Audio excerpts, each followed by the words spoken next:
The rain was falling hard that night, beating against the streets like tiny stones. The city lights blurred behind sheets of water, and people hurried under umbrellas trying to escape the storm.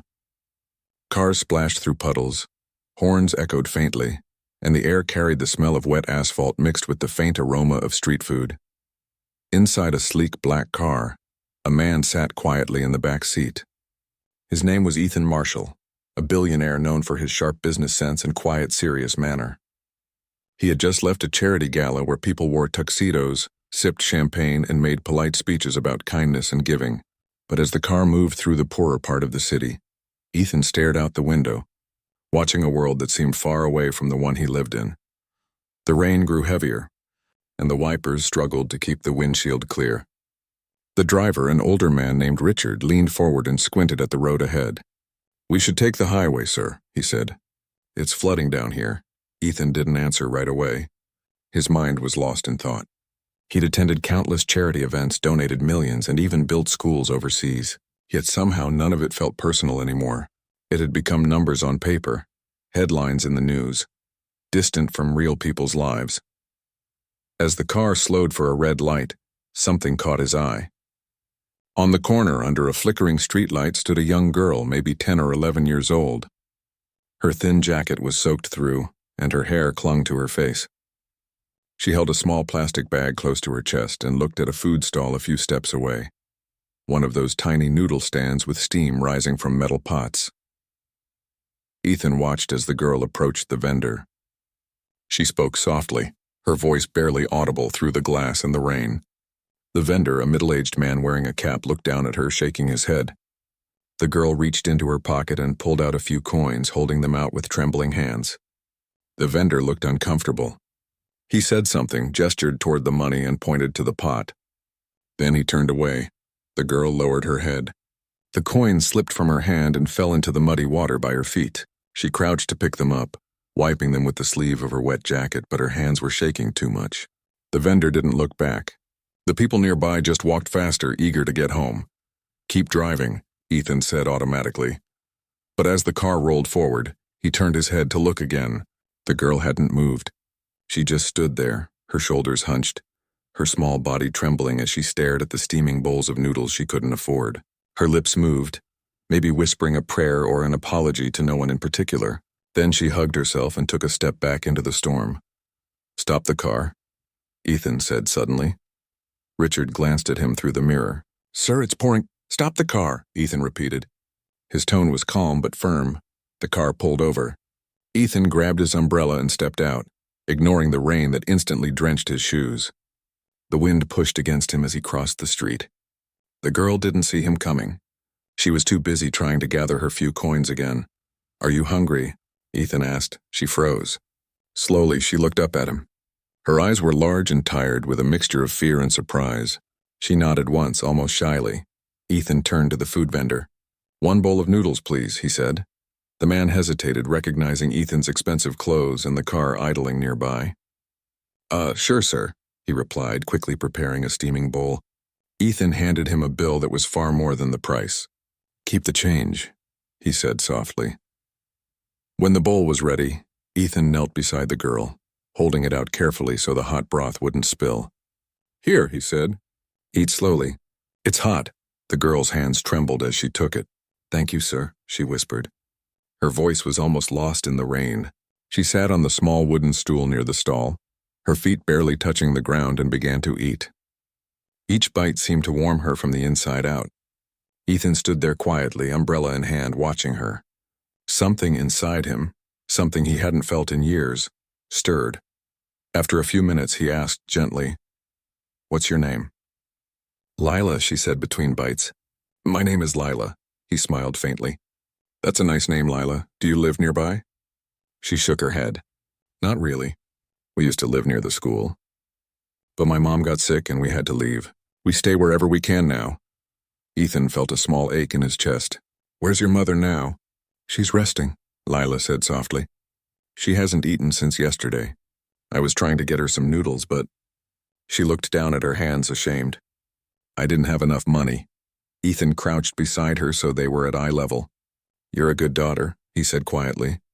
"You shouldn't feel sorry for trying. Lila looked up, surprised by his kindness.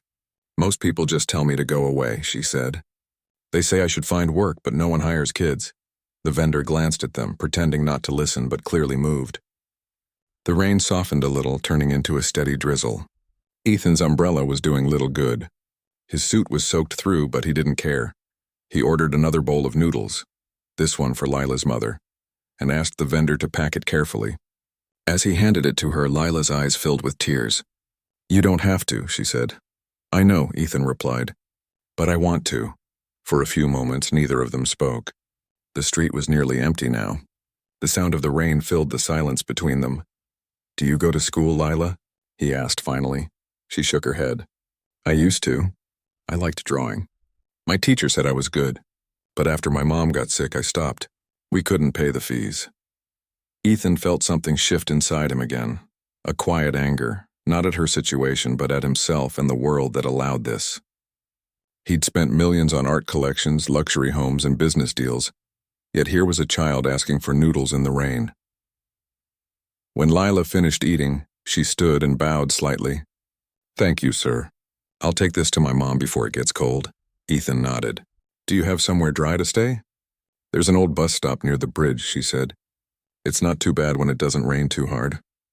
He wanted to tell her to wait, to offer her a ride, to do something, anything, to keep her safe. But he hesitated. He didn't want to frighten her. She didn't know who he was, and maybe it was better that way. He reached into his coat pocket and pulled out his wallet.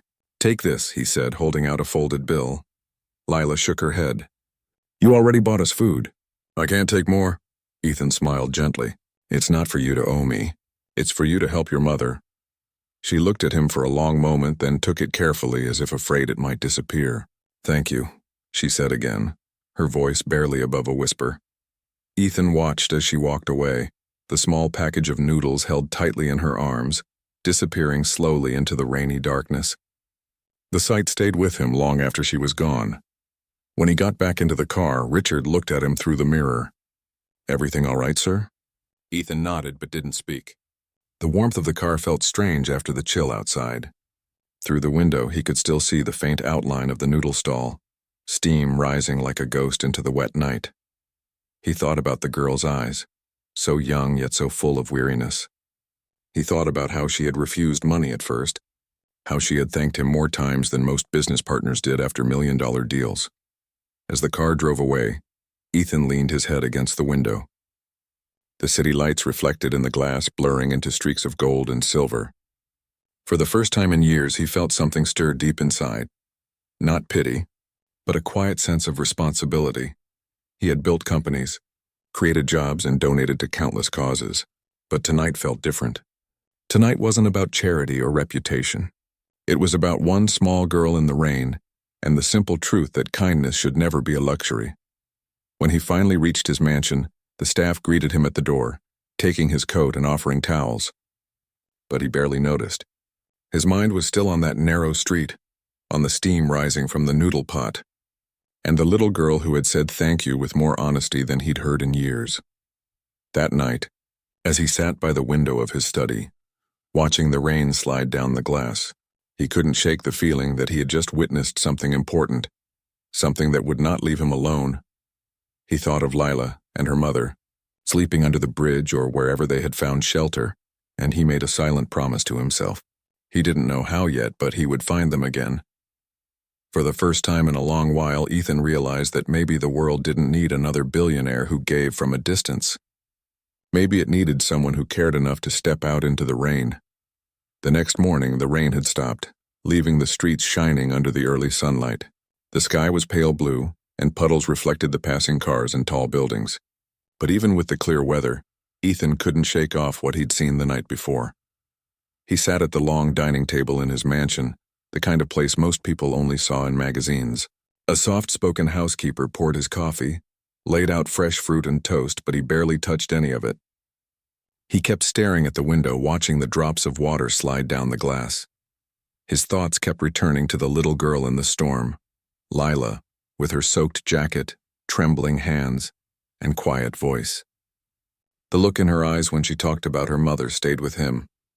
He'd seen people in need before, thousands of them, through his foundation, his travels, and his business. But this was different. It felt personal. He tried to distract himself with work. The day was full of meetings, numbers, and reports. People talked about profits, new deals, and investments. But none of it seemed to matter. Every time someone spoke, his mind drifted back to that street corner, to the sound of the rain hitting the awning of the noodle stand. By afternoon, he gave up pretending to focus. He closed his laptop and leaned back in his chair, staring at the ceiling. He had everything a man could want: wealth, respect, success. Yet somehow, he felt empty. He called for his assistant, a young man named Ryan. "Do you still have the contact list from our charity division?" Ethan asked. "Yes, sir," Ryan replied quickly. "Do you want to schedule a donation meeting?" "No," Ethan said, shaking his head. "I need something else. I want you to find someone for me." Ryan blinked. "Find someone?" Ethan nodded slowly. "A girl. About 10 or 11. Brown hair, thin, small build. I saw her near Riverside Street last night during the storm. She was at a noodle stall. I think her name is Lila." Ryan hesitated, unsure if he'd heard correctly. "Do you know where she lives?" "No," Ethan said quietly. "That's what I need you to find out. Discreetly, I don't want anyone to bother her. Just find her." Ryan, used to handling high-profile tasks but not ones like this, nodded. "I'll do my best, sir." When Ryan left, Ethan leaned forward, resting his elbows on the desk. He didn't understand why he cared so much. He'd given money to hundreds of children through scholarships and aid programs. But this wasn't about charity. This was about one real person he had seen with his own eyes. A little girl who had asked for noodles, not pity. That evening, after a long silence in his study, Ethan found himself driving again, not in his luxury car this time, but in a smaller, older one he kept for private use. He didn't want attention. He wanted to see the place again, to remind himself that what he'd witnessed wasn't just a passing image in the rain. The noodle vendor was still there, the same stall, same pots of steaming broth. The smell filled the air. Ethan parked nearby and approached quietly. The vendor looked up, surprised but respectful. "Ah, sir, you came back," he said. "Can I get you noodles again?" Ethan smiled slightly. "Not today. I wanted to ask about the girl from last night, the one who came in the rain." The man nodded sadly. "Yes, poor kid. Comes by sometimes. Always polite. She never asks for much, just a bit of food. Said she takes care of her sick mother. They stay near the bridge by the old bus stop." "Do you know her full name?" Ethan asked. The vendor shook his head. "No, sir. Only that her name's Lila. She doesn't talk much. She always thanks me when I give her leftovers." Ethan thanked the man and left. He stood near the edge of the sidewalk for a moment, looking toward the direction of the bridge. The sun had already set and the air was turning cold again. He hesitated. He didn't want to scare her if she saw a stranger walking near. But his heart wouldn't let him just drive away, so he walked. The streets grew quieter as he went deeper into the poorer part of town. Streetlights buzzed weakly and old posters flapped against the walls. Finally, he reached the bridge. Underneath it was a small, forgotten bus stop. The shelter was broken on one side, but it kept out some of the wind. Inside, wrapped in a thin blanket, was Lila. She was sitting beside a woman who looked frail and tired, her mother. The woman was coughing softly, her face pale in the dim light. Ethan stopped a few steps away, unsure what to say. Lila looked up first, her eyes wide with surprise. Then recognition softened her face. "It's you," she said quietly. He smiled gently. "Hello again, Lila." Her mother struggled to sit up, clearly alarmed by the stranger. "Who is this, sweetheart?" she asked in a weak voice. "It's the man who bought me noodles last night," Lila said softly. "He's kind." Ethan knelt a little, trying not to make the woman uncomfortable. "Good evening, ma'am," he said. "I didn't mean to intrude. I just wanted to make sure you were both safe." The woman smiled faintly, though exhaustion filled her eyes. "That's kind of you, sir. We manage." "My daughter worries too much," Lila frowned. "You haven't eaten since yesterday, Mama." Ethan felt that ache in his chest again. He reached into the small bag he'd brought and pulled out 2 containers of warm food he'd bought earlier. "I brought this," he said. "I wasn't sure what you liked, so I just got something simple." Lila's eyes brightened, but her mother hesitated. "We can't accept that, sir." "We'll be fine." "It's no trouble," Ethan said gently. "Please." After a long pause, the woman nodded and Lila eagerly opened the containers. The smell of hot rice and soup filled the cold air. They ate quietly, and Ethan sat nearby, leaning against the concrete pillar of the bridge. "Do you have any family here?" he asked softly after a while. The woman shook her head. "Not anymore. We moved here after my husband passed away. I worked as a school teacher for years, but my health—" She stopped to catch her breath. "I couldn't keep my job. I tried to help," Lila added quickly. "I clean things for people sometimes.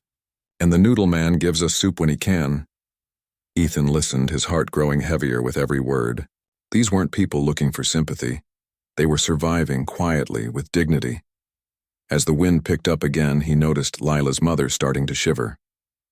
Without thinking, he took off his coat and placed it around her shoulders. "Please," he said when she tried to protest. "It's just a coat. I can get another." Tears welled up in her eyes.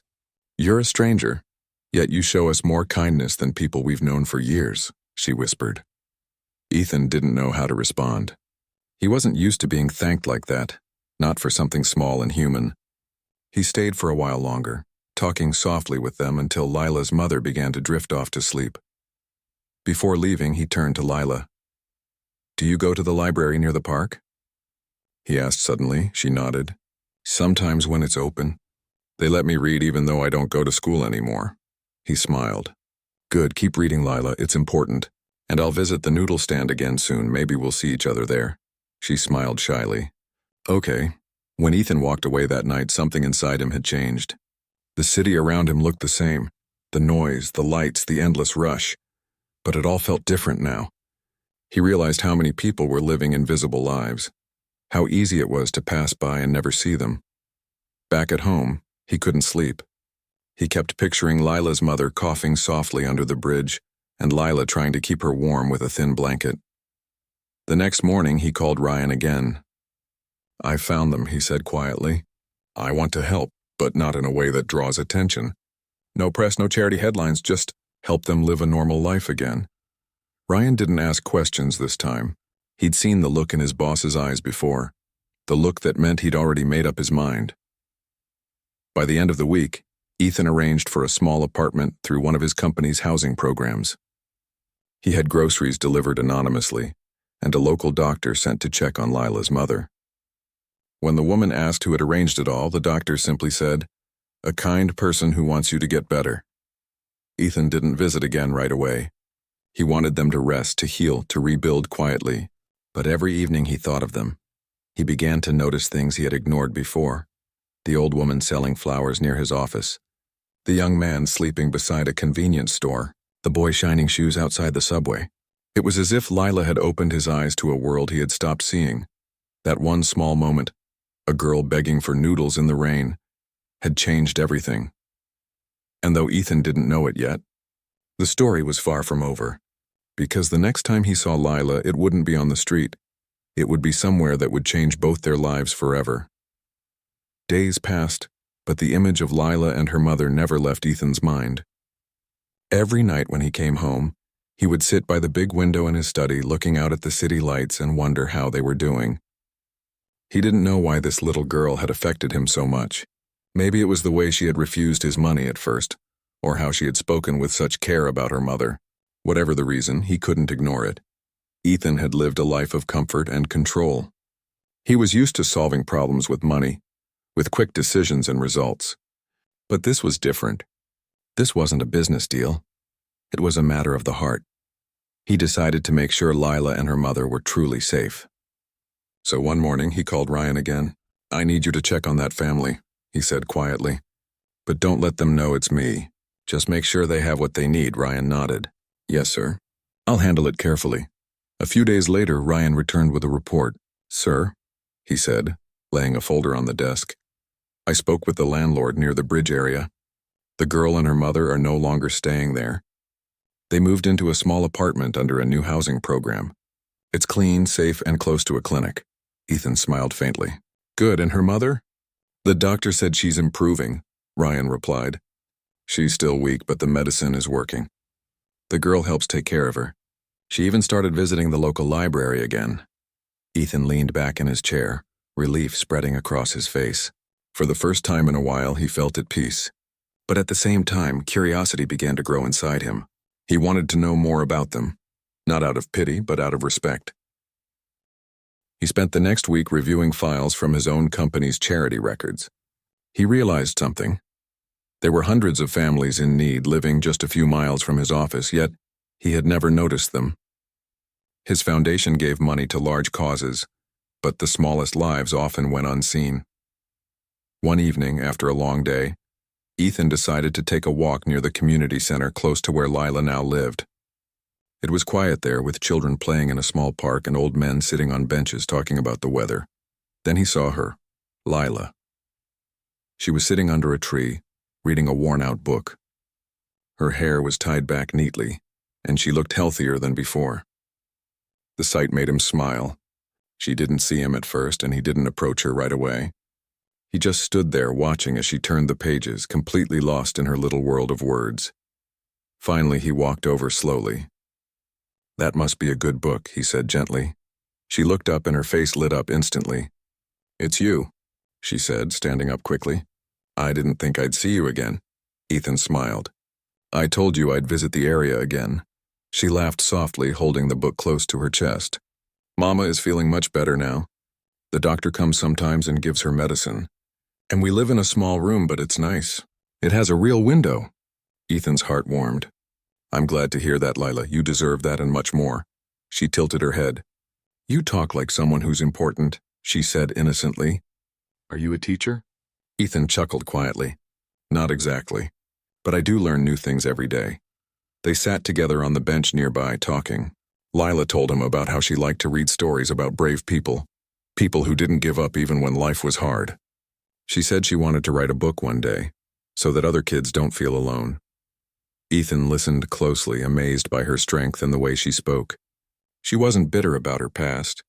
She was hopeful. That kind of spirit was rare. After a while, Ethan asked, "Does your mother know you're here?" "She's resting," Lila said softly. "She gets tired easily, but she smiles more now. She said she feels safe." He nodded, looking at her. "That's good. She's lucky to have you." Lila smiled. "No, I'm lucky to have her." Those words touched him deeply. For a moment he thought about his own mother, who had passed away years ago. She had always told him that success meant nothing if you forgot where you came from. He had remembered those words, but maybe he hadn't truly understood them until now. That night, Ethan couldn't stop thinking about what Lila had said. He realized there were many children like her. Children with potential, dreams, and hearts full of courage, but no opportunities. And he thought, what if he could change that, not just for her, but for others too? The next morning, he called a meeting with the board of his charitable foundation. "We've been focusing too much on numbers," he said firmly. "It's time we start focusing on people." The board members looked surprised. One of them asked, "What do you mean, sir?" "I mean," Ethan continued, "we're helping from a distance. We donate, we fund, but we don't see the faces of the people we're helping. That has to change. I want to create a new program, one that finds families struggling right here in our city and helps them directly.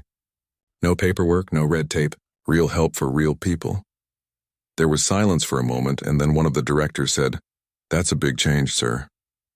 Ethan smiled faintly. The best changes usually are. Over the next few weeks, he worked closely with his team to build what he called the Second Chance program. It was designed to provide housing, education, and small business support for families living below the poverty line. The idea was simple. Not charity, but opportunity. All the while, he kept checking in on Lila and her mother, always quietly, through the doctor or a local volunteer. He didn't want them to feel indebted or overwhelmed. He just wanted them to live with dignity. One evening, as he was reviewing the new program documents, Ryan walked in with a small envelope. "Sir, this came for you," he said. "It doesn't have a return address." Ethan opened it and found a handwritten note inside. The handwriting was shaky but neat. "Dear sir, you probably don't know how much you've changed our lives. I don't know who you are, but I know you are the man who helped my daughter in the rain. Because of you, I can sleep without worrying that she's cold or hungry. I don't have much to give, but I will always pray for you. Thank you for seeing us when no one else did." Lila's mother Ethan stared at the note for a long time. It wasn't signed with a full name, but he didn't need one. He could almost hear her voice, soft and sincere. He placed the letter carefully in his drawer and sat quietly for a few minutes. He realized that in all his years of business, no award, no deal, no headline had ever made him feel the way that letter did. That night, as he walked through the city on his way home, he passed by people going about their lives, workers closing shops, teenagers laughing, a man selling roasted corn on the corner. Everything felt alive, human, connected. For the first time in years, he didn't feel like an observer looking down from his world of glass towers. He felt part of it. Over the following months, Ethan's new program began to grow. Families got new homes, children returned to school, and local businesses began to thrive. The press started asking questions, but he refused interviews. "This isn't about me," he would say. "It's about the people who never gave up." Still, he couldn't help but wonder what Lila was doing. He hadn't seen her since the day in the park, and though he kept his distance, he often hoped she was still reading and dreaming about her stories. Then one afternoon, Ryan came into his office with a smile. "Sir, you might want to see this," he said, handing Ethan a small community newspaper. On the front page was a photo of a young girl holding a drawing pad. The headline read, "Local Girl Wins Art Contest, Dreams of Building a School for Kids Like Her." It was Lila. In the article, she talked about her journey, about how kindness from a stranger had given her hope, and how she wanted to do the same for others one day. Ethan felt a lump in his throat as he read her words. He smiled, folded the paper, and placed it carefully on his desk. He didn't call her, didn't visit her that day. He didn't need to. He knew she was already becoming the person she was meant to be, and deep inside he knew this was only the beginning. Not just for her, but for him too. Because sometimes one small act of kindness doesn't just change someone's life. It changes yours. Time moved faster than Ethan expected. Seasons passed and the world around him kept changing. But the memory of that rainy night never faded. It had been over 2 years since he'd met Lila. The city had grown brighter and busier, but whenever he saw rain hit the windows of his car, he thought of her small figure standing under that flickering streetlight.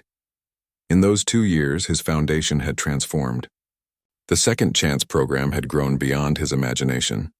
Thousands of families had found homes, jobs, and education. He had kept his promise, to focus not just on donations but on real human stories.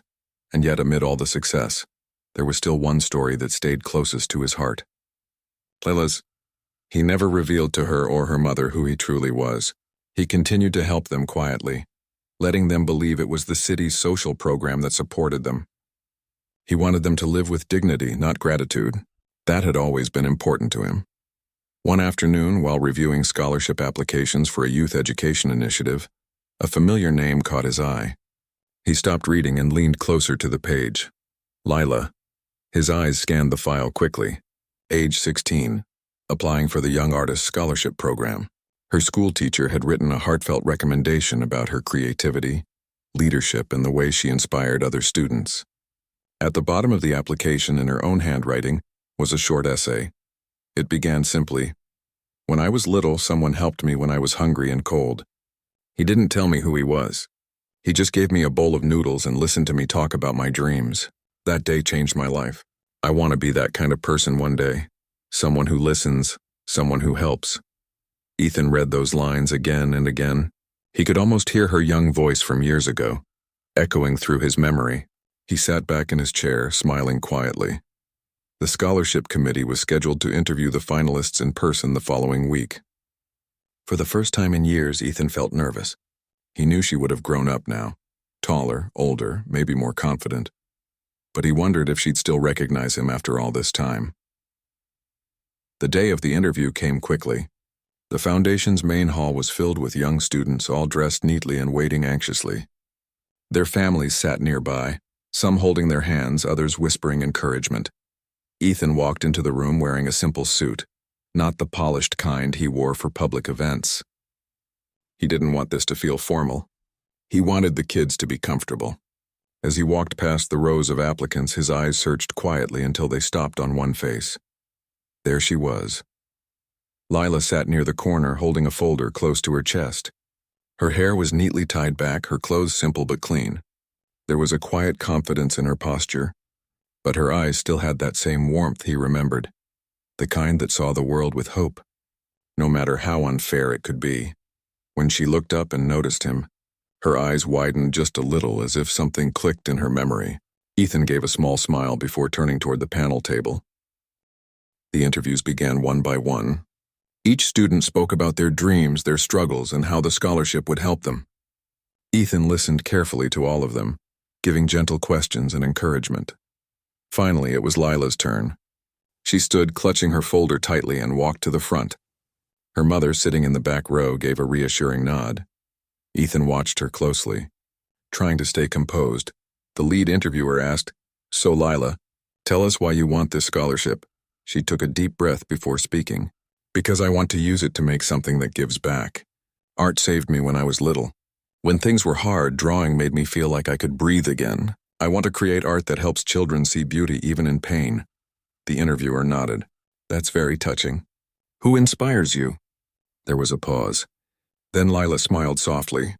"A man I met years ago. I don't even know his name. He found me in the rain when I was hungry. He didn't talk much, but he treated me like I mattered. He gave me food and hope. I never saw him again, but I never forgot him." The room went silent. Even the air seemed to pause. Ethan felt a lump form in his throat. He looked down for a moment, pretending to check his notes, but his hands trembled slightly. The other panelists looked at him, wondering why he seemed so still. Lila continued, her voice calm but filled with emotion. "When I was younger, I used to think rich people didn't care about people like us. But that man proved me wrong. He showed me that kindness doesn't depend on what you have, but on what you choose to give." For a moment, Ethan couldn't breathe. Every word she spoke felt like a mirror held up to his own life. When the interviews ended, the panel members thanked the students and asked them to wait outside while they discussed their decisions. As Lila walked past Ethan, she hesitated. Her eyes met his for a brief moment, searching, wondering. There was something in her look that made him believe she remembered more than she said. After the meeting, Ethan found himself walking to the hallway where the finalists waited. He stopped near the exit, watching her talk softly with her mother. They looked happy, peaceful. He didn't want to ruin that moment. He could have stayed silent, continued being the invisible helper, but something in him said it was time for the truth. He walked closer. "Lila," he said gently. She turned around surprised. "Sir?" he smiled. "Do you still like noodles?" For a second she looked confused. Then her eyes widened, her mouth opening slightly in shock. "It's you," she whispered. "The man from that night." Her mother stood slowly, covering her mouth with her hand. "Oh my God," she said softly. "It's really you." Ethan nodded, a warm smile spreading across his face. "It's me." Lila blinked back tears. "All this time, it was you. The doctor, the apartment, the school program. I didn't want to make you feel like you owed me anything," he said quietly. "I just wanted to see you safe and happy." Her mother stepped forward, tears streaming down her face. "You saved our lives," she said. "We'll never forget what you did." Ethan shook his head gently. "You don't owe me thanks. You did the hard part. You survived, you raised your daughter, you believed in hope when most people would have given up."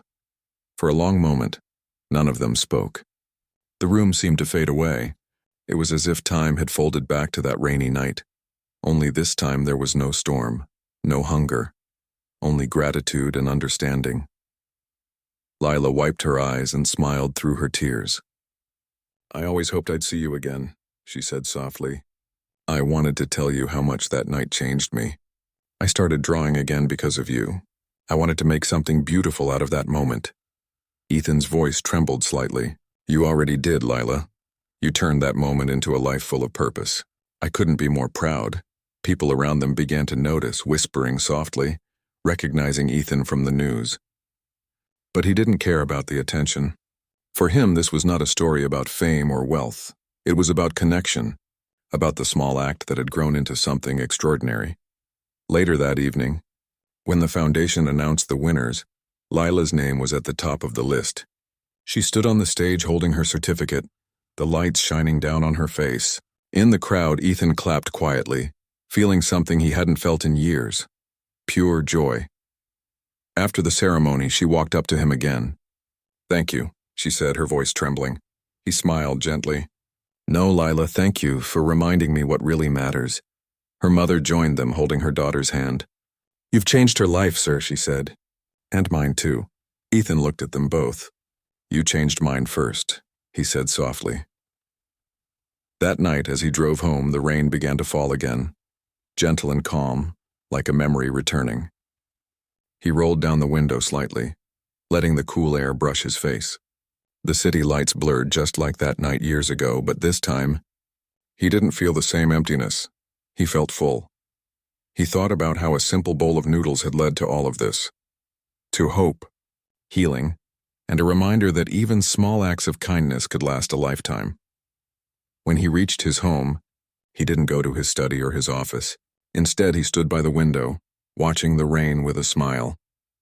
Somewhere out there, a little girl he once helped was now strong, brave, and ready to change the world. And for Ethan, that was worth more than all the wealth he had ever earned. Years passed and time moved quietly, just like the rain that once fell on that lonely night when Ethan first met Lila. The world kept changing. Technology grew, cities expanded, and people rushed through life faster than ever. But in the middle of all that noise, some stories still whispered softly, reminding people what kindness really meant. Ethan had grown older. His hair had turned gray around the edges and his steps had slowed a little, but his eyes still held the same calm strength. His company no longer drove him the way it once did. He had stepped back from most of the business meetings and left the daily operations to younger executives. Instead, he spent most of his time with the foundation. He had made a quiet promise to himself that he would spend the rest of his life doing things that mattered. Things that touched hearts. Lila, on the other hand, was no longer the timid girl he once met in the storm. She had blossomed into a young woman full of confidence and purpose. After winning the scholarship, she had gone on to study art and design. Her paintings and murals began to draw attention, not because they were perfect, but because they told stories of hope, struggle, and second chances.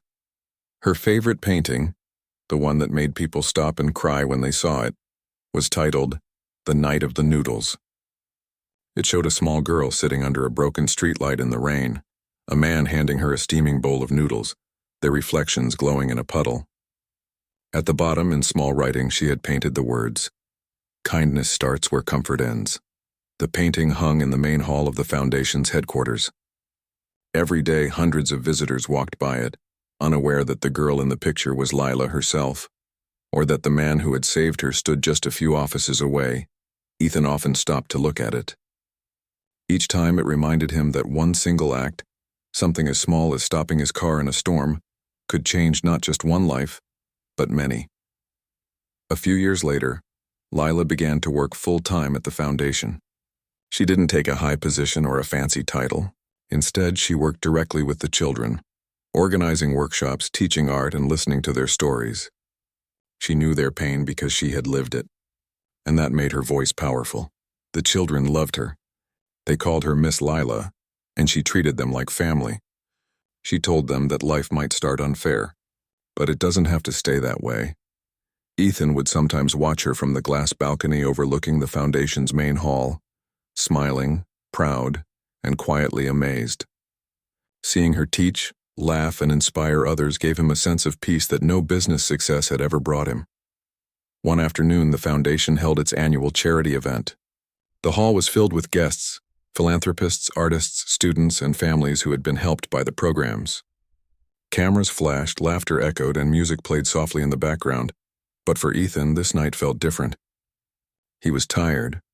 Not the kind of tired that came from work, but the kind that comes from carrying a long life full of memories. He knew his time as the face of the Foundation was ending. It was time for someone new to take his place. When the event began, one of the organizers announced that they had a special guest speaker. The crowd turned as Lila stepped up to the microphone. She wore a simple white dress, and her voice carried both grace and strength. "Good evening, everyone," she began. "Some of you may know me as an artist or as part of the Foundation team. But before any of that, I was a hungry little girl standing in the rain. I didn't have money. I didn't have hope. I was cold and scared, and then one man stopped his car and changed my life." The crowd grew silent. Ethan sat quietly at the front, his eyes glistening. He didn't give me a lecture. He didn't ask me who I was. He just saw me, really saw me, when the world had stopped noticing. That one act of kindness gave me everything I have today. It gave me a chance to live. People began to whisper softly, realizing who she was talking about. She continued, her voice trembling slightly. That man is here tonight, and I want to thank him not just for saving me, but for believing that helping one person can change many. Because of him, I've spent my life trying to do the same for others. The audience turned toward Ethan, who was now standing slowly, trying to hide his emotions but failing. People clapped, quietly at first, then louder, until the hall was filled with the sound of applause and warmth. Ethan smiled and nodded, humbled by the moment. Lila walked down from the stage and hugged him tightly. Cameras flashed, but he didn't care. For him, that hug meant everything. When the applause finally faded, Ethan took the microphone. His voice was calm but full of feeling. I don't deserve all that praise, he said. I just did what anyone should do when they see someone in need. That night I thought I was helping a little girl. But in truth, she helped me. She reminded me that life is not measured by what we have, but by what we give. He paused, his gaze moving across the crowd. When I met Lila, I was a man who thought success meant money, buildings, and headlines. But that night showed me something different. Kindness doesn't need cameras or contracts. It needs heart. The room was quiet again, not the kind of silence that felt empty, but the kind that came when everyone was listening deeply. Ethan smiled softly and turned toward Lila. I think it's time for new hands to carry this work forward, he said. And I can't think of anyone better to lead the foundation into the future than the girl who taught me what compassion really is. The hall erupted with applause again. Lila's eyes widened in disbelief. Me? She asked softly. Ethan nodded. You, Lila. This has always been your story too. You've lived it. You've earned it. She covered her mouth, trying to hold back tears. I don't know what to say. Just keep helping others, he said. That will be enough. Months later, Lila officially took over as director of the foundation. Ethan still visited sometimes, sitting quietly in the back during events or watching from his office balcony. But he no longer made speeches or signed big contracts. He didn't need to. The foundation flourished under her care. She brought new ideas, art therapy programs for children, street education for homeless youth, and small creative grants for young dreamers. Her kindness spread like ripples in water, touching lives far beyond what anyone expected. News stories began to circulate about the young woman who had once been homeless and now ran one of the country's most impactful charities. But whenever reporters asked for a quote, she never spoke about fame or success. She always said the same simple thing. Someone helped me when no one else did. I just want to keep that chain of kindness going. Years later, when Ethan passed away peacefully in his sleep, the world mourned him. But his funeral wasn't filled with politicians or celebrities. It was filled with ordinary people whose lives he had changed. Children, mothers, students, and workers came together to honor him. At the front of the hall stood the same painting, The Night of the Noodles. Lila had placed it there herself. She gave a small speech, her voice breaking at times, but her words gentle and full of love. He didn't just give me food, she said. He gave me faith. Faith that good still exists in this world. And I promise that as long as I live, I'll keep his kindness alive. The crowd stood in silence, some with tears in their eyes, others smiling through them. After the ceremony, as people slowly left, Lila stayed behind for a while. She stood by his picture, whispering softly, "Thank you for seeing me when no one else did." Outside, it began to rain lightly, soft and calm, just like that night years ago. She stepped out into it, lifted her face to the sky, and smiled. In that moment, she realized something beautiful. The man who had stopped his car in a storm all those years ago hadn't just changed her life. He had started a movement of compassion that would keep spreading long after both of them were gone. Somewhere, a stranger would stop to help another stranger. Someone would share food, offer warmth, or simply listen. And the world would quietly grow a little kinder, one act at a time. And that was how Ethan's legacy truly lived on. Not in money or buildings, but in the hearts of those who chose to care.